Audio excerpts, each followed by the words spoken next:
Olá, tudo bem? Bem-vindo ao canal Viver de Renda. Se inscreva no canal, deixe seu like, compartilhe os amigos. Nos acompanhe no Instagram Viver de Renda Canal. Olha, não sei se você teve a oportunidade de assistir essa semana. O Manchester City deu 4-1 no Arsenal. O Arsenal vinha fazendo uma campanha excepcional este ano. Ninguém dava muita coisa pelo Arsenal no início da temporada, mas Mikel Arteta, que foi assistente técnico, foi jogador e era assistente técnico durante 3 anos, ficou como assistente técnico do Pep Guardiola, que é o treinador do Manchester City. E aprendeu muito, obviamente. Um bom líder forma novos líderes. Aprendam isso. Eu estou falando de futebol porque tem lições sobre liderança. Então, um bom líder, ele forma novos líderes. E o Mikel Arteta saiu da assistência técnica que prestava ao Manchester City, junto ao Guardiola, e foi ser treinador do Arsenal, time que ele jogou e foi muito bem conceituado na sua passagem quando era jogador do Arsenal. E no primeiro ano foi uma temporada com zero de resultados, vamos dizer assim, não empolgou, mas lá na Europa há uma outra cultura de se dar mais tempo para que os técnicos trabalhem. E aí agora, na segunda temporada, ele liderou o campeonato quase todo o período da Premier League. Quase todo o período da Premier League. Montou um time de jovens, de garotos, jovens talentos, reforçou o time com 2 ex-jogadores do Manchester City, o Gabriel Jesus e o Zinchenko. E o que aconteceu? O time deu liga, ele conectou as peças, os meninos ouvem muito ele, respeitam ele, isso é uma coisa que fica muito clara toda vez que tem um tempo, uma parada, os jogadores correm para conversar com ele, para escutá-lo, ele tem uma capacidade de liderança que é visível, não é? E ele conseguiu dar liga no time, o time se complementa, entrou um belga também, o Trossard, que é o atacante, que também é muito bom, talentoso. Enfim, o time começou a ficar muito bom, jogar muito bem e foi melhorando no decorrer da temporada da Premier League, que hoje é a maior liga de futebol do mundo, né? É a mais competitiva, porque você tem times que são grandes, né? Você tem o Manchester City, você tem o Liverpool, que todo mundo esperava que continuasse a dobradinha, né? Dos últimos anos, City e Liverpool. Mas esse ano foi péssimo para o Liverpool, teve um apagão no time depois da saída do Sadio Mané e, além disso, da contusão do Luiz Dias, que é um colombiano que vinha fazendo atuações excepcionais. O Mohamed Salah também não andou bem no início da temporada, ou seja, o Alexander-Arnold, que é um lateral brilhante, também não estava indo bem. Enfim, o time se ressentiu, sobretudo na primeira parte do campeonato, e teve jogos assim decepcionantes. Está brigando para conseguir ficar entre os 5, imagine. Mas aí o Arsenal brilhou, o Arsenal ocupou essa posição do Liverpool e liderou o campeonato quase em sua totalidade. Depois da Copa, o City, que não teve uma primeira temporada muito boa, né? Depois da Copa do Mundo, vamos dizer assim, na segunda parte do campeonato, o City começou a pegar, a dar liga, porque a grande dificuldade do City era arrumar o time com a chegada de um jogador diferente do ponto de vista dos esquemas que o Pep Guardiola monta, das estratégias do Pep Guardiola, que ele nunca gostou e nunca foi hábito dele jogar com um centroavante fixo. E ele aí comprou o Haaland. O Haaland é um fenômeno. O Haaland é um jogador fora da curva. Você olha para ele grandão, parece meio desajeitado, mas é um negócio inexplicável. Sabe se posicionar muito bem, tem aquela coisa de estar sempre no lugar certo na hora certa, sabe fazer gol de cabeça, de pé, de perna, de joelho, de ombro, seja como for, ele sabe fazer gol, né? E está sempre no lugar certo. E no City ele teve que desenvolver ainda a habilidade de ser um jogador participante, não apenas um centroavante, mas também ser um jogador capaz de dar bons passes. E ele vem fazendo essa evolução, porque isso é a característica do Pep Guardiola, né? Então, agora, nessa semana, no dia 26, nós tivemos uma final antecipada, né? O Arsenal ainda está à frente do Manchester City, mas o City tem 2 jogos a menos, né? E a final antecipada foi o jogo dessa semana do Arsenal com o City lá em Manchester. E o City deu 4-1 4-1 no Arsenal, um show de De Bruyne. O belga é um jogador excepcional, meio-campista assim, da maior qualidade, né? E deu um show. E o Haaland também fez um gol, deu passe para o De Bruyne, fez diferença também, né? Então foi a final. Parabéns para quem torce para o Manchester City. Se você não assiste a Premier League, sugiro que assista. É o que tem de melhor qualidade hoje de futebol no mundo. Não tem como não assistir os jogos da Premier League. E eu sou torcedor do City. Antes da chegada do Guardiola, eu já torcia para o City. E com a chegada do Guardiola, passei a torcer mais, porque eu torço pelo Guardiola para onde ele vai. É automático. Porque eu gosto do Guardiola, da liderança dele, das estratégias, do modo de pensar. Eu considero ele o melhor treinador do mundo, de todos os tempos. Eu considero ele o melhor treinador do mundo de todos os tempos. E acho que é um privilégio você assistir e entender a dinâmica de jogo que o Pep Guardiola faz. Alguém que foi formado pelo Johan Cruyff, né, que foi jogador da seleção da Holanda, aquela laranja mecânica de 74, né? E o Cruyff, ele foi o grande mestre do Pep Guardiola, porque depois ele foi ser treinador do Barcelona e responsável por fazer o Barcelona ser o que é. É a escola holandesa, né, que está na base de La Masia, que é a escola de formação de talentos do time do Barcelona, né, que revelou Messi, Iniesta, Xavi, Puyol e tantos outros, né? Então é muito interessante acompanhar o Guardiola e aí a gente aprende de estratégia, né? Porque o esporte ele nos traz também essa perspectiva de aprender sobre estratégias. Bom, e aí o City já é campeão, ao meu ver já é campeão, porque venceu o seu concorrente direto, que é o Arsenal, e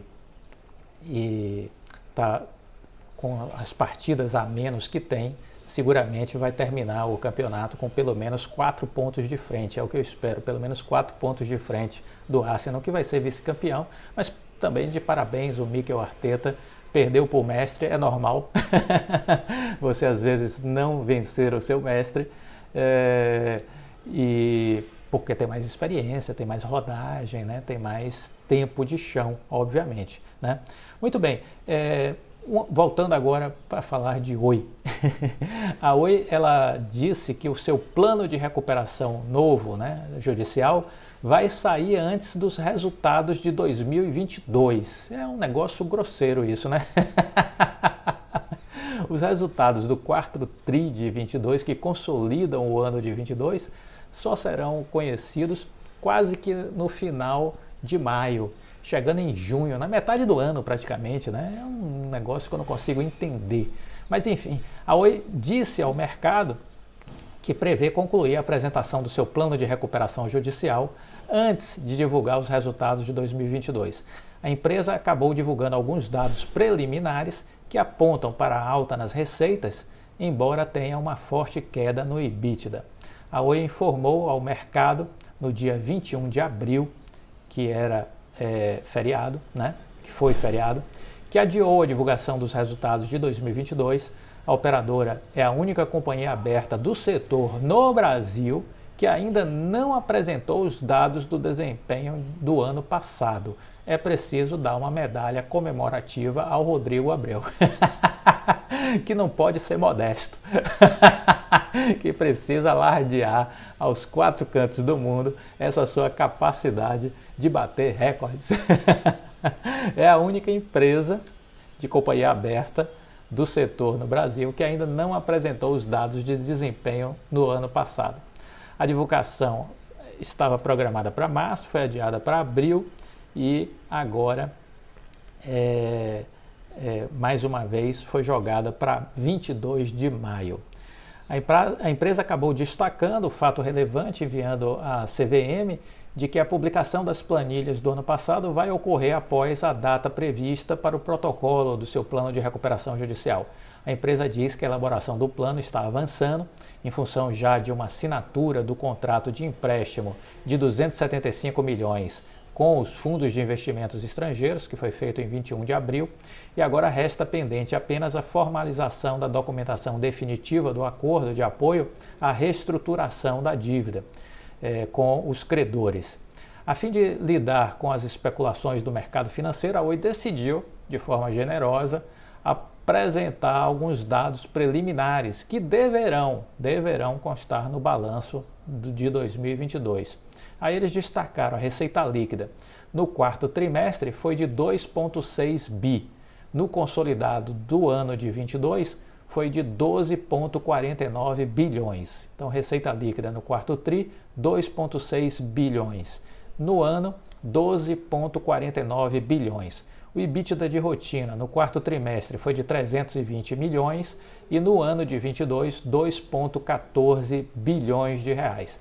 Posição de caixa em final de 22, 3,22 bilhões de reais. A CFO da empresa, Cristiane Barreto, diz que esses dados ainda podem mudar, Parabéns, Cristiane, maravilhosa. Diz que os dados ainda podem mudar até a divulgação do resultado propriamente dita. A Oi ressalta que tais informações são preliminares, ainda não foram concluídos os trabalhos conduzidos pela administração, precisam de mais tempo. Eu sugiro que em vez de maio, jogue lá para setembro, porque aí tem mais tempo de fazer com calma essa atividade. Os dados são preliminares, mas apontam para o crescimento da Oi em 2022 comparativamente a 2021, quando a receita em 21 tinha sido de 10,48 bilhões. 10,48 bilhões. Portanto, houve um crescimento de 16%, porque a receita líquida consolidada a ser confirmada será de 12,49 bilhões. Né? O EBITDA, em compensação, que é exatamente o lucro antes de impostos, juros e amortizações, caiu 61% no ano, se comparado com igual período no ano anterior. Né? Então, em 2021, o EBITDA tinha sido de 5,5 bilhões e agora 2,14 bilhões, uma queda de 61%. A posição apertada de caixa pouco mudou, apesar da venda de ativos ocorrida em 2022, a empresa tinha reserva de 3,11 bilhões ao fim de 2022. 3,22 bilhões. 3,22 bilhões em 2022. Em 2021, embora não tivesse ainda concluído a venda da Oi Móvel, da Vital, a empresa já separava receitas entre operações continuadas e descontinuadas. A companhia não divulgou dados preliminares para permitir a comparação, mas em 2021 as operações continuadas tinham prejuízo de 9,55 bilhões de reais. Então tá aí, alguns números, algumas informações sobre a Oi, a gente segue estudando o caso para que a gente possa ter uma grande escola de aprendizado com a nossa querida Oi, porque ela nos mostra muitas coisas que você tem que aprender para lidar com qualquer outra empresa da Bolsa de Valores, qualquer outra empresa. Então, na Oi você vai ter aprendizados. Se você não ganhar dinheiro, você vai ter aprendizados. A possibilidade de ganhar dinheiro, só o tempo vai dizer. Agora, aprendizado você tem. Aprendizado, isso é garantido. É uma pós-graduação que você está fazendo acompanhando a Oi. É uma pós-graduação que você está fazendo, certo? Olha, seguimos acompanhando os problemas dos bancos nos Estados Unidos. Este assunto está no nosso radar, este assunto está na nossa agenda. Acompanhar o que está acontecendo com os bancos americanos. Super importante. Warren Buffett fala em quebradeira de alguns bancos. Vamos lembrar que eu fiz uma pesquisa e nos Estados Unidos tem um pouco mais de 4 mil bancos. Fiquei surpreso, em torno de 4.200, 4.300 bancos. Muitos bancos pequenos. Só que o pequeno lá é grande para a gente. Então, só o First Republic, ele trouxe agora no balanço uma queda de depósitos de correntistas que nos números de dezembro de 22, ele tinha no final do ano 176 bilhões em depósitos, 176 bilhões de dólares em depósitos. Veja você, é um banco pequeno. E esses números caíram agora em março, com o fechamento do primeiro TRI, para 104 bilhões, ou seja, 72 bilhões em depósitos deixaram o First Republic. E por que isso está acontecendo com bancos pequenos? Porque as pessoas estão com receio, depois da falência de 3 bancos pequenos, em especial do Silicon Valley Bank, em março, as pessoas estão com receio e estão sacando o dinheiro dos bancos pequenos. E por que os bancos pequenos estão em crise? Bom, inicialmente por causa da alta de juros. Isso pegou eles desprevenidos com um gap entre taxas de remuneração contratadas versus o que tem que ser feito agora, com a alta de juros, né? Então eles foram pegos despreparados para isso. E então o grande fator problemático para estes bancos foi a alta dos juros. Do outro lado, você tem, após a falência do Silicon Valley Bank e do Signature Bank, logo em março, o que você tem é vamos dizer assim, um estresse, um comportamento de medo por parte de correntistas. E aí o que é que eles estão fazendo? Eles estão sacando dinheiro desses bancos pequenos.